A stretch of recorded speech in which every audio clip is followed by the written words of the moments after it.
Kishangarh EVS chapter 17 class 4।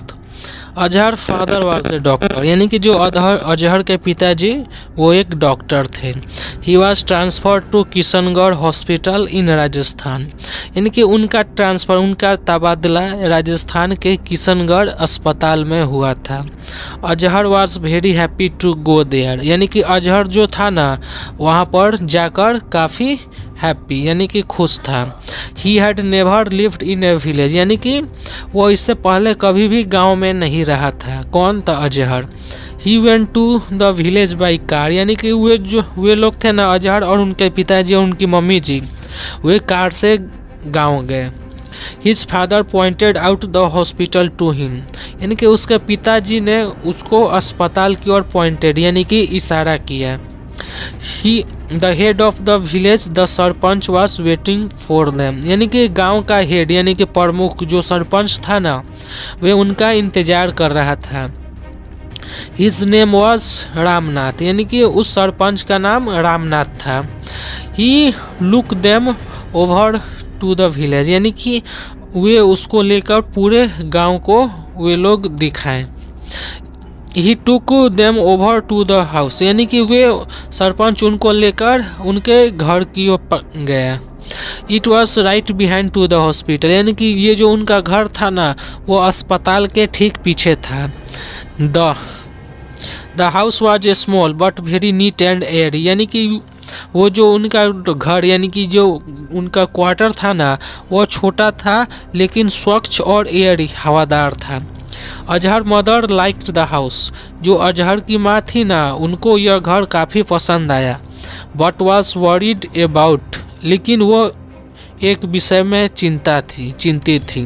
About not having a water tap in the house, यानी कि उनके चिंता का विषय घर के अंदर वाटर टैप यानी कि पानी का प्रबंध न होना, यानी कि टैप यानी नल का प्रबंध न होना। But Ajhar's father told her that a servant would fetch the drinking water from village well and wash their clothes near the pond for them. इसके बाद जो अजहर के पिताजी थे ना उनकी माँ को वे बोले कि जो पीने का पानी लाने के लिए एक नौकर है जो कि गांव से उनके लिए पानी, गांव के कुएं से उनके लिए पानी लेकर आएगा और हमारे कपड़ों को तालाब में धो देगा। Ramnath was happy that the village hospital getting a good doctor to look after the health of the villagers, यानी कि रामनाथ था ना वो काफ़ी खुश था कि एक अच्छा डॉक्टर आया था उनके गांव के लोगों की स्वास्थ्य की लुक आफ्टर देखभाल करने के लिए। He took them to the hospital, यानी कि वे उनको लेकर अस्पताल गए। किनको लेकर अस्पताल गए? रामनाथ अजहर के पिता को। It was quite a small, यानी कि जो ये अस्पताल था ना वो काफ़ी छोटा था। There were only 10 beds for patient, यानी कि वहाँ पर मरीजों के लिए केवल 10 बिस्तर ही थे। ए डिस्पेंसरी, एक दवाखाना था, एंड ए स्मॉल क्लिनिक, और एक छोटा सा डॉक्टर के बैठने के लिए कक्ष था। The nurse and the 2 helpers welcomed them, यानी कि एक नर्स और उनके 2 हेल्फर सहयोगी उनका वेलकम यानी कि उनका स्वागत किए। अब इसके बाद चलते हैं, आइए पता करते हैं कि आपके पड़ोस में अगर कोई अस्पताल है और वहाँ पर क्या क्या सुविधाएं दिया गया है उसको यहाँ पर लिखना है। सबसे पहले हॉस्पिटल में ब्लड बैंक रहता है, डिस्पेंसरी रहता है, दवा खाना रहता है, एक छोटा सा डॉक्टर का कक्ष यानी क्लिनिक रहता है, उसके बाद आईसीयू रहता है, उसके बाद ऑपरेशन थिएटर रहता है, यानी ये सब बेसिक ज़रूरी जो अस्पताल में रहता है। अब चलते हैं नेक्स्ट पेज की ओर। उसके बाद क्या हो रहा है? हाँ, Ramnath took them around the village, इसके बाद रामनाथ है ना उनको लेकर गांव घुमाने लेकर जाते हैं।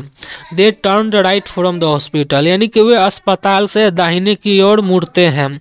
एंड क्रॉस द लेन, और सड़क को पार करते हैं। The village school was in front of them, यानी कि गांव का जो स्कूल था ना वे उनके सामने ही था। It had a small building, यानी कि जो स्कूल के पास एक छोटा सा बिल्डिंग इमारत भवन था। There were 3 teachers for 60 student in the school, यानी कि उस स्कूल में 60 विद्यार्थी थे और 60 विद्यार्थी के लिए केवल 3 ही शिक्षक थे, यानी कि 20 विद्यार्थी पर एक शिक्षक। Some children were sitting under the tree on the mat, यानी कि कुछ बच्चे पेड़ के नीचे मैट यानी दरी बिछाकर बैठे थे। The teacher was drawing somethings on the black board, यानी कि जो शिक्षक थे ना वो ब्लैक बोर्ड यानी श्याम पट पर कुछ ड्रॉ यानी कि चित्रण कर रहे थे। The father took me to meet him, यानी कि पिताजी मुझे लेकर उनसे मिलाने के लिए गए। And he smiled at me, यानी कि उन्होंने उस शिक्षक ने मुझे देखा और उन्होंने स्माइल मेरे को किया। He told me to come back next day with my books, यानी कि उस शिक्षक ने मुझे कहा कि अगले दिन तुम अपने किताब के साथ यहाँ आओ। We come out and saw a small post office opposite the school to the left of the hospital, यानी कि इसके बाद हमने एक छोटा सा पोस्ट ऑफिस डाक खाना देखा जो कि स्कूल के अपोजिट यानी कि स्कूल के ठीक सामने ही था। To the left of the hospital, यानी कि जो कि हॉस्पिटल से दाहिनी लेफ्ट यानी बाईं ओर था। It had only 1 table and 2 chairs, यानी कि इसके पास यानी कि ये जो डाक खाना था ना इसके पास केवल एक ही टेबल था और 2 कुर्सियाँ थी। The man was stamping the letter, यानी कि एक आदमी लेटर यानी चिट्ठियों पर मोहर मार रहा था। एंड द पोस्टमैन, और जो डाकिया था ना was putting the letter in his bag, और डाकिया था वो अपने बैग में इन चिट्ठियों को रख रहा था। We walk for about 100 meter and saw the village market, इसके बाद हम लोग तकरीबन 100 मीटर आगे की ओर गए और गांव के बाजार को देखा। There were very few shops but fulfilled most of the requirement of the people like medicine, यानी कि वहाँ पर फ्यू यानी कि कुछ ही दुकान थे जो कि लोगों के रिक्वायरमेंट यानी कि जो लोगों के ज़रूरतों के सामान से फुलफिल्ड यानी कि भरे हुए थे, जैसे कि मेडिसिन, दवाइयाँ, ग्रोसरी, खाने पीने की सामानें, क्लॉथ, कपड़े, शूज, जूते इटीसी यानी इत्यादि। Everyone look at us with curiosity, यानी कि प्रत्येक कोई हमें जिज्ञासा से देख रहा था। Ramnath told me about us, Ramnath ने उनको हमारे विषय में बताया। एवरीवन ग्रीटेड विथ अस, सभी कोई ने हमारा अभिवादन किया, नमस्कार किया Ram ji. My mother was happy to see that she could buy all the household good from the village shop, यानी कि मेरी माता जी काफ़ी प्रसन्न थी कि वो घर के ज़रूरतों के जितना जो सामान है ना वो गांव की दुकान से वो खरीद सकती थी। The ladies promise to give her sapling, यानी कि औरतों ने उन्हें वादा किया कि वे उनको सैपलिंग यानी कि छोटे पौधे देंगे एंड सीड और बीज देंगे फॉर प्लांटिंग वेजिटेबल, सब्जियां रोपने के लिए बिहाइंड आवर हाउस, हमारे घर के पीछे। So that we could eat fresh vegetable every day, यानी कि जिस कारण से हम प्रत्येक दिन ताज़ा सब्जियों को क्या कर सकेंगे, खा सकते हैं। The children was a little Sai in the beginning, यानी कि ये जो छोटे बच्चे थे ना वो शुरुआत में थोड़े शर्मीले थे। बट लेटर, लेकिन बाद में on invited me to play, लेकिन बाद में उन्होंने मुझे खेलने के लिए आमंत्रित किया। नियर द पॉन्ड, यानी कि तालाब के पास। I promise to join them after seeing the whole village, यानी कि मैंने उनसे वादा किया कि जब मैं पूरे गांव को मैं देख लूँगा उसके बाद मैं उनके साथ खेलूँगा। अब चलते हैं next page. We walked to the panchayat ghar, इसके बाद हम लोग पंचायत घर की ओर गए। It was favourite place of the village elders to seat, यानी कि ये जो पसंदीदा स्थान था गांव के इल्डर्स यानी कि बड़े बुजुर्गों के लिए, गॉसिप बातचीत करने के लिए, गपशप लड़ाने के लिए, discuss the affairs of the village, यानी कि गांव के कार्यों के विषय में डिस्कस यानी कि बातचीत करने के लिए। Some people were reading newspaper and some watching the television, यानी कि वहाँ बैठकर कुछ लोग न्यूज़पेपर्स अखबार पढ़ रहे थे और कुछ टीवी देख रहे थे। Some people were sitting on the platform outside the panchayat घर, यानी कि कुछ लोग पंचायत घर के आगे चबूतरे पर बैठे थे। They stood up to greet us, यानी कि वे खड़े हुए और हमारा अभिवादन किए, यानी कि वे हमारा अभिवादन करने के लिए खड़े हुए। दे आर वेयर हैप्पी, यानी कि they were happy that our family was going to live in the village, यानी कि वे लोग खुश थे क्योंकि हमारा जो परिवार था ना वो गांव में रहने वाला था। We walked beyond the panchayat ghar, इसके बाद हम लोग पंचायत घर के कहाँ गए, पीछे गए। The market was left behind, यानी कि जो मार्केट था ना वो उसके पीछे ही था। They saw a lot of activities at the village well, यानी कि हम लोग गांव के कुएं पर ढेर सारे एक्टिविटीज कार्यों को होते हुए देखे। मेनी वुमेन, वहाँ पर ढेर सारी औरतें थी। वियरिंग द कलरफुल घाघरा, जो कि रंगीन घाघरा पहनी थी, एंड ओढ़नी। We are drawing water from the well, यानी कि ये जो रंग बिरंगे घाघरा और ओढ़नी पहनकर कुएं से वे पानी निकाल रही थी। And filling the earthen pot, और अपने मिट्टी के मटके यानी कि घड़े को वे भर रही थी। Even the small children were carrying the pots of drinking water on their head, यानी कि यहाँ तक कि छोटे बच्चे भी थे ना, वे पीने के पानी के बर्तन को अपने सर पर रखकर कैरिंग यानी कि ढो रहे थे। वी कुड सी, यानी कि इसके बाद we could see the hospital at a small distance, यानी कि इसके बाद हम लोग कुछ ही दूरी से अस्पताल को देखे। We all started walking back to the hospital, यानी कि हम लोग पुनः अस्पताल की ओर चलना शुरू किए।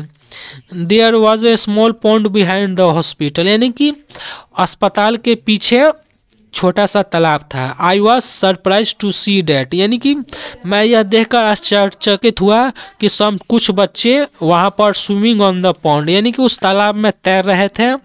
एंड अदर वेयर फिशिंग, और दूसरे वहाँ पर मछली मार रहे थे। I also wanted to learn fishing from them, यानी कि मैं उनसे फिशिंग मछली मारना सीखना चाहता था। The village was surrounded by corps of sugar, यानी कि ये जो गांव थे ना वे फसलों से चारों ओर से सराउंडेड यानी कि भरे पड़े थे, ढके थे। वे फसल थे, ईख थे, वीट गेहूं थे, हॉर्स ग्राम चना थे, एंड वेजिटेबल और सब्जियां थे। इनसे गांव पूरी तरह से चारों ओर से क्या था, घिरा हुआ था।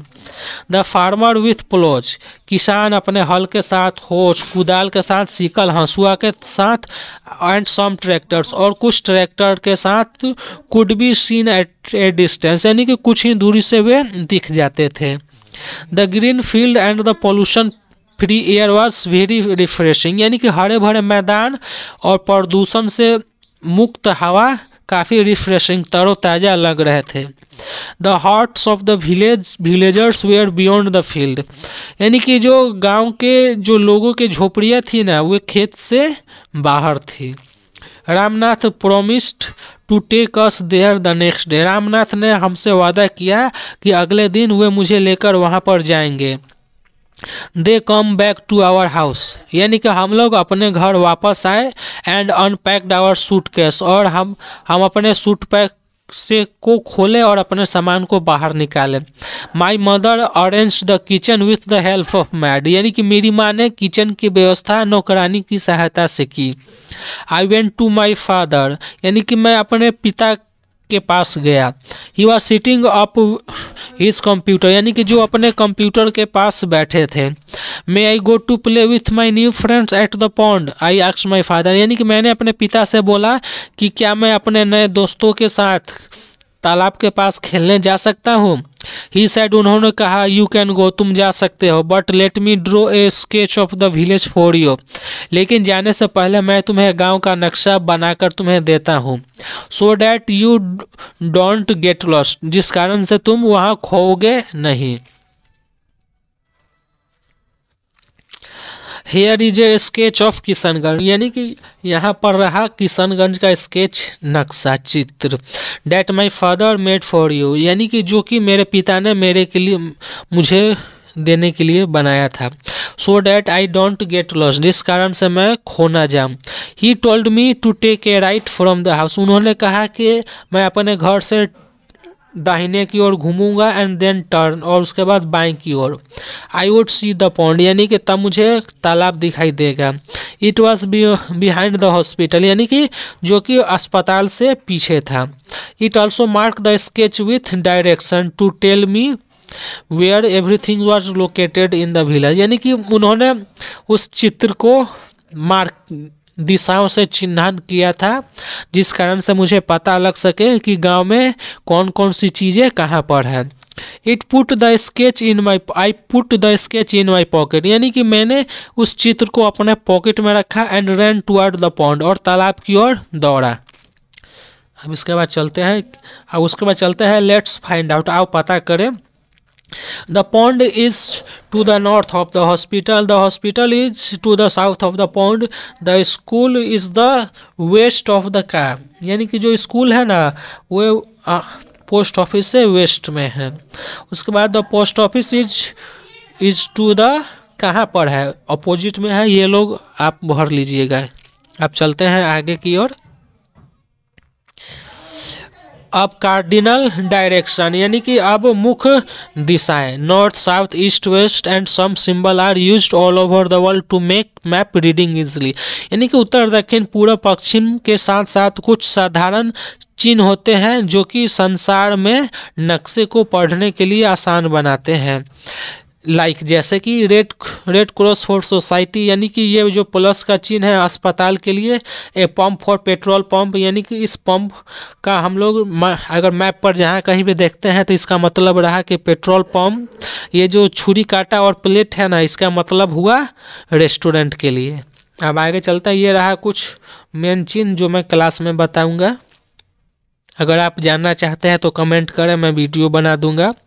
अब इसके बाद चलते हैं, डू यू नो, क्या तुम जानते हो, a map is a exact representation of a country, यानी कि जो मैप रहता है ना वो किसी देश को एग्जैक्ट यानी कि ठीक ठीक रिप्रेजेंट यानी बतलाता है, शहरों को बतलाता है और गांवों को बतलाता है।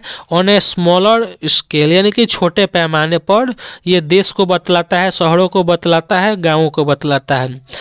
But A sketch is a rough drawing which give us an idea of the place, यानी कि जो स्केच रहता है ना वो बेढंगा चित्रण रहता है जो कि एक खास स्थान के विषय में हमको आइडिया सुझाव देता है। तो ये रहा मेरा एक्सप्लेनेशन। आशा करता हूँ आपको पसंद आएगी। तो मिलते हैं नेक्स्ट वीडियो में।